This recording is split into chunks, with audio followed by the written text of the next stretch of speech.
இந்த செட்டு வந்துட்டு குந்தவையும் வந்தியத்தேவனும் சந்திச்சுக்கிற அந்த ஆழி மழைக்கண்ணா அந்த பாடலோட செட்டு. இங்கே வந்து தான் நம்மளோட பொன்னியின் செல்வன் 2வது பாகம் தொடங்குது.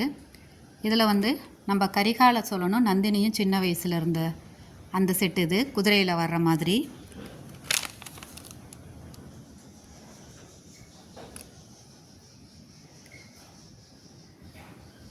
அந்த பாட்டு ஆழி மழைக்கண்ணா அந்த பாட்டு இது.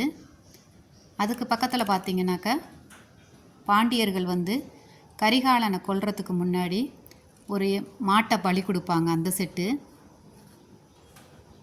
இங்கே வந்து நந்தினியை பார்க்குறதுக்காக கரிகாலன் வந்து நந்தினியோட அரண்மனைக்கு போகிற மாதிரி, அங்கே சூழ்ச்சி பண்ணி நந்தினி வந்து கரிகாலனை வந்து பேச்சு கொடுத்து கொல்ற மாதிரி இந்த செட்டு.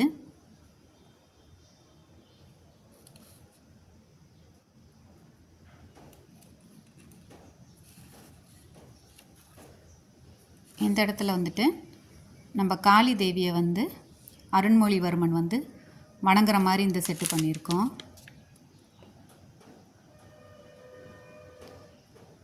தான் செஞ்ச தப்பை உணர்ந்து நந்தினி வந்து வருத்தப்படுற மாதிரி இந்த செட்டு பண்ணியிருக்கோம்.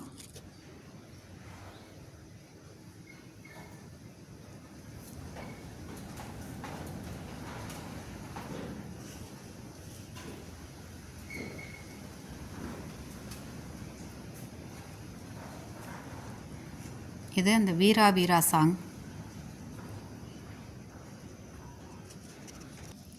இந்த இடத்துல வந்து பாண்டியர்கள் வந்து நம்மளை சுந்தர சோழரை கொல்றதுக்காக மதிலேறி உள்ளே பூந்து வர்ற மாதிரி பண்ணியிருக்கோம்.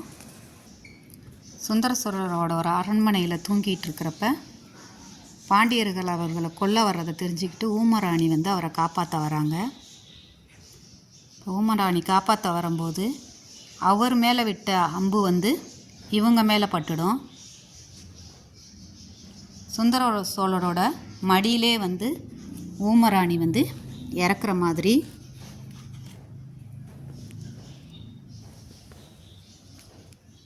இந்த செட்டு இங்கே பார்த்தீங்க அப்படின்னாக்க மற்றவங்கெல்லாம் அவங்க இறக்குறத வந்து ரொம்ப வருத்தத்தோடு பார்த்துக்கிட்டு இருக்க மாதிரி இந்த செட்டு பண்ணியிருக்கோம். இது வந்து சிபோகம் சாங்கு, நம்ம படத்தில் வர சிபோகம் சாங் இது.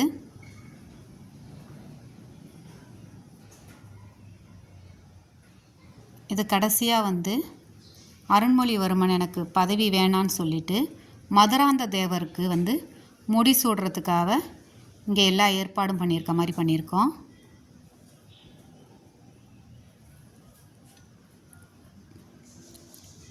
கடைசியாக மதுராந்தக சோழருக்கு தான் ராஜ்யத்தை கொடுக்குற மாதிரி இந்த கதையை நாங்கள் பண்ணியிருக்கோம்.